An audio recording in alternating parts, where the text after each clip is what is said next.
Grüßt euch und herzlich willkommen zum 19. Teil zum Bau meiner Spulenanlage.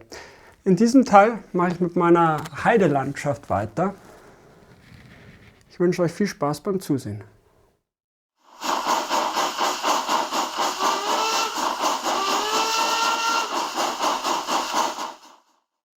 Heute fange ich in dem Eck hier an. Ich habe hier Teile meines Betriebswerkszauns. Die recycle ich hier quasi. Und da kommt jetzt so ein kleiner abgesperrter Bereich hin, da muss ich dann noch ein Tor machen. Und ich habe eine Lampe gebaut.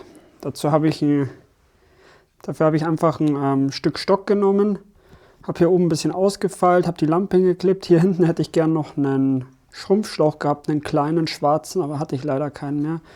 Dafür habe ich hier unten dann einen hingemacht, so ein bisschen als Gammelschutz. Genau, und die wird jetzt installiert. Ich dachte erst hier so, das mal weg.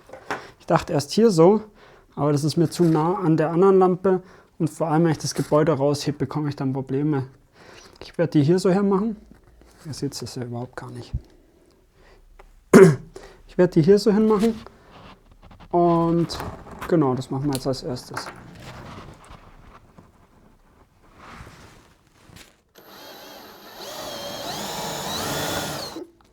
Dazu einfach so. Die werde ich jetzt mit einem Tropfen Leim fixieren und dann verlöten. So, ich habe jetzt die Lampe hier schon hingelötet und angeschlossen. Und ich habe auch gleich den Test gemacht. Sie funktioniert. Und das kann ich testen, weil ich habe ja so Sub-D-Stecker. Und da habe ich einfach eine Verlängerung. Und die geht an die Stelle, wo sie quasi an ihre Anschlussstelle. Und dann kann ich das testen.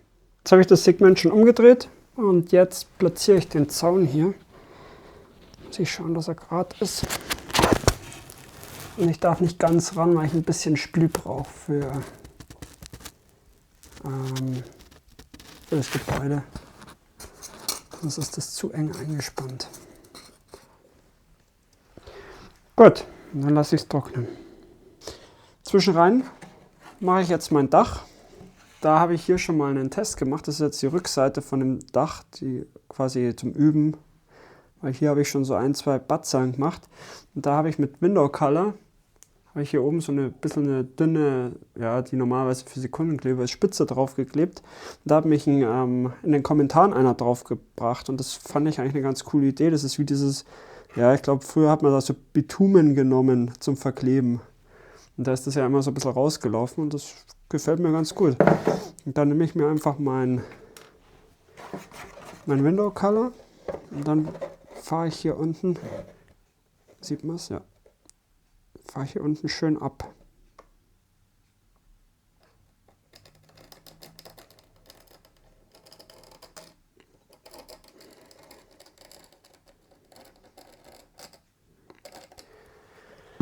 Ja, ich brauche noch ein bisschen Übung.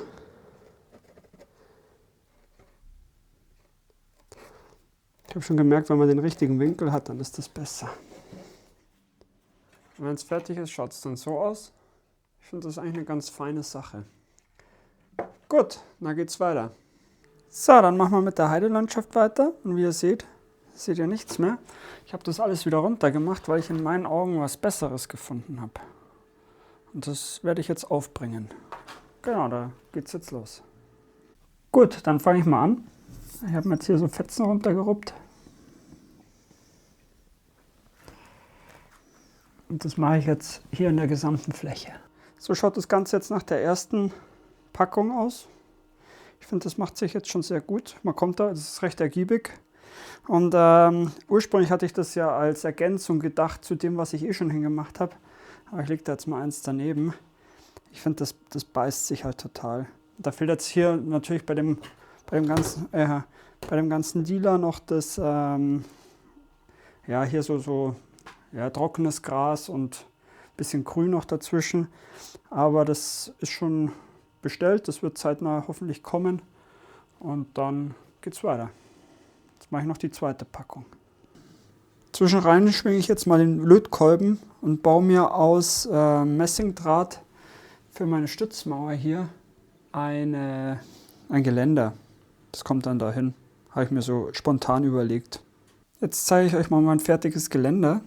Da bin ich ehrlich gesagt schon so ein bisschen stolz drauf, weil das ist so mein erstes selbst gelötetes Messingkonstrukt, also was ich auch selbst quasi konzipiert habe. Ohne großartig zu messen. Ich habe bloß immer mal ein bisschen angehalten. Ich bin eigentlich sehr zufrieden damit.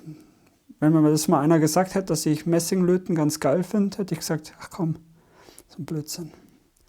Gut, das lackiere ich jetzt und dann kommt es hin. Als nächstes, nachdem das alles getrocknet ist, bringe ich so getrocknete Grasbüschel außenrum um die Erika an quasi. Um das Heidekraut. So schaut das Ganze jetzt aus. Ich habe gestern ungefähr 2 Stunden gewerkelt. Ich weiß noch nicht, ob ich es farblich jetzt so gut finde.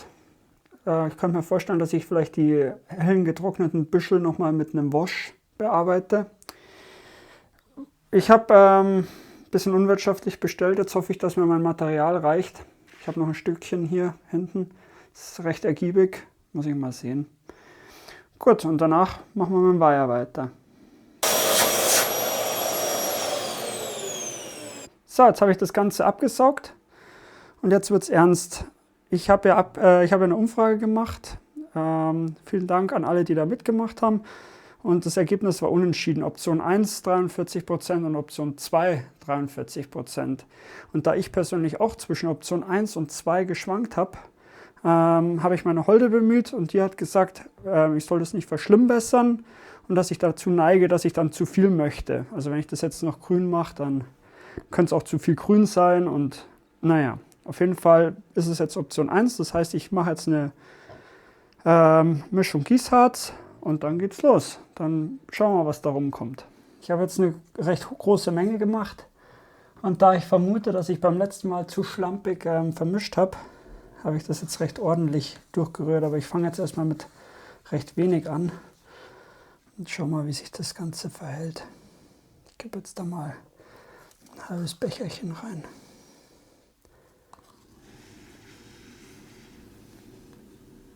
So, mehr mache ich jetzt erstmal gar nicht. Jetzt lasse ich das mal trocknen und dann schauen wir uns das Endergebnis an.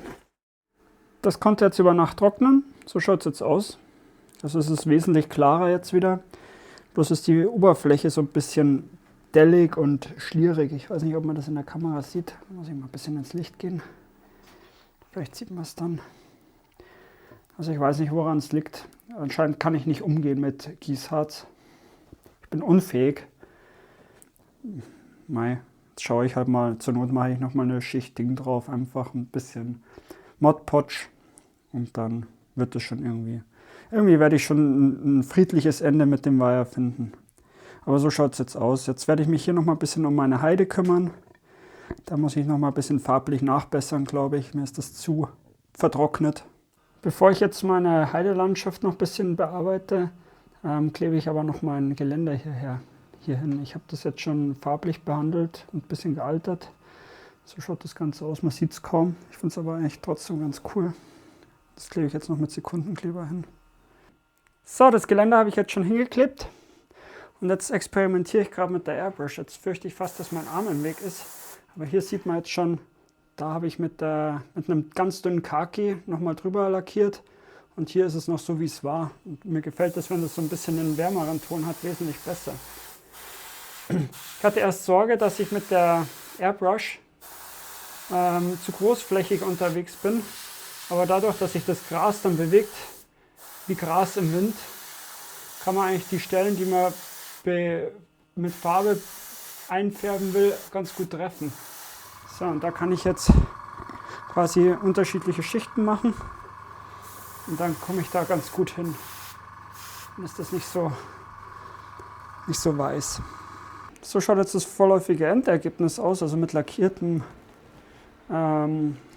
getrocknetem Gras. Man muss jetzt da Richtigkeit halber noch sagen, dass es die auch in der spätherbstlichen Farbe gegeben hätte. Aber ich dachte, dass das Trockene besser passt. Habe ich mich geirrt. Also falls ihr mit dem Gedanken spielt, euch auch eine Heide zuzulegen, dann achtet gleich auf die richtige Farbkombi. Aber so finde ich es jetzt eigentlich ganz schön. Jetzt werde ich mal als nächstes noch das Grün dazwischen setzen. Da habe ich so kleine Unkrautbüscheln. Genau, und dann soll es ja eigentlich schon fertig sein. So, als nächstes habe ich jetzt Unkrautbüschel jeglicher Art. Da fange ich jetzt einfach an, die dazwischen zu setzen.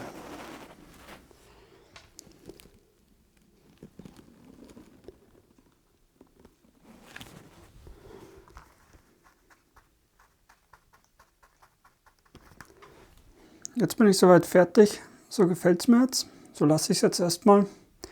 Hier habe ich jetzt mal mit Absicht noch ein bisschen freigehalten, den Platz, weil ich da am Überlegen bin, ob ich da so eine FIFA-Lade Rampe oder irgendwas hinbaue. Dann kann ich hier mit einem Viehwagen auch vorfahren. So ein bisschen Schafe oder so für die Heide quasi. Muss ich mir mal überlegen. Jetzt werde ich als nächstes dann die Bäume setzen. So, kleiner Zwischenstand. Ich habe gestern noch fleißig Bäume gesetzt. Jetzt habe ich allerdings keine mehr.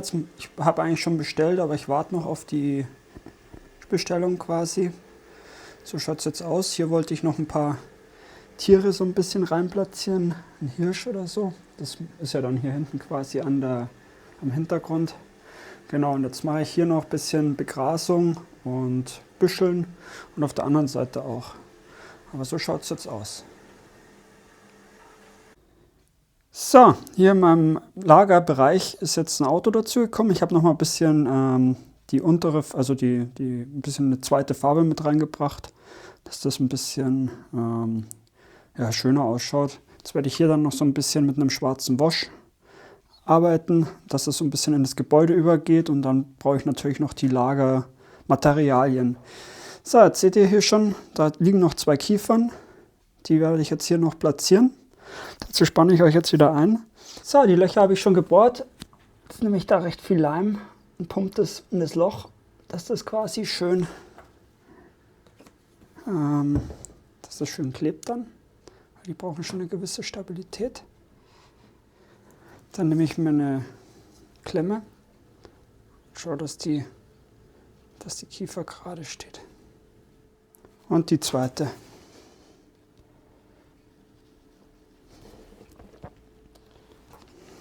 Sehr schön. Und so schaut das Ganze dann aus. Es wird langsam. Jetzt mache ich als nächstes die dritte Schicht Gras. Und dann nähern wir uns dem Ende so allmählich. Zum Thema Begrasung brauche ich, glaube ich, gar nicht mehr viel sagen. Ich schneide das Thema auch bloß kurz an. Ich mache mir so kleine Flecken und dann wird schön drauf poliert. Ich habe das aber schon ein paar Mal jetzt gezeigt, deswegen, wie gesagt, ich will da gar nicht großartig drauf eingehen. Zwischenzeitlich ist das Gras getrocknet und ich habe alles abgesaugt. Da ist jetzt ein Büschel noch dazu gekommen. Da kommt aber noch ein bisschen mehr dann hin, um auch den Übergang zu kaschieren. Hier in meinem Lagerplatz oder auf meinem Lagerplatz habe ich so ein bisschen mit schwarzem Wasch und so einer Ölimitationsfarbe gearbeitet. Genau. Dann habe ich die ersten Betriebsstoffe gemacht, die eingelagert werden können. Die habe ich abnehmbar gestaltet. Und zwar, dass ich die in einem Hochbordwagen abtransportieren kann. Dadurch kann ich das Zeug dann irgendwann mal hin und her fahren. Das passt da genau rein. Und mir ist jetzt schon klar, dass man die da nicht so reinstapeln würde. Aber für meine spielerischen Zwecke erfüllt es den Zweck. Das ist jetzt der vorläufige Endstand von meinem Segment hier. Es fehlen jetzt noch ein paar Bäume, die sind immer noch nicht gekommen. Jetzt Mai, das werde ich dann mal nachreichen. Ansonsten gefällt es mir sehr gut. Hier an die Mauern ist Efeu hingekommen. Genau. Und dann bin ich euch noch den Segmentübergang schuldig. Und ich finde, der ist wesentlich besser als die anderen. Das habe ich euch ja im vorherigen Video gezeigt. Gut, ich muss das jetzt hier farblich noch ein bisschen anpassen. Und das bietet sich an, dass ich hier zum Beispiel ein dunkleres nehme. Also das ist jetzt nicht so schön. Gut, den sieht man jetzt eh nicht so, weil er von dem Busch verdeckt ist. Aber es ist auf jeden Fall besser als der hier. Gut, dann soll es das mit dem Video gewesen sein. Ich habe jetzt noch eine technische Frage, die füge ich jetzt noch an. Zu guter Letzt habe ich jetzt noch eine Frage an euch, mal wieder in die Runde quasi. Ich habe meine Weichen nicht Herzstück polarisiert. Ich habe aber das vorbereitet. Also quasi bevor ich es einschotte, habe ich mir gedacht, lege ich lieber ein Kabel runter. Jetzt ist meine Frage, ob ich mit meinem MP1 quasi dann eine Polarisierung machen kann mit dem hier. Mit dem AUX und ich weiß nicht, was das noch alles ist. Da kenne ich mich leider gar nicht so richtig gut aus. Es wäre cool, wenn mir da jemand, der sich damit super auskennt, das so erklären könnte, als wäre ich 4 Jahre alt. Das würde mir am meisten weiterhelfen. Weil ich bin jetzt technisch gesehen nicht so die Megamaschine. Genau. Ansonsten hoffe ich, euch hat das Video gefallen. Bis zum nächsten Mal.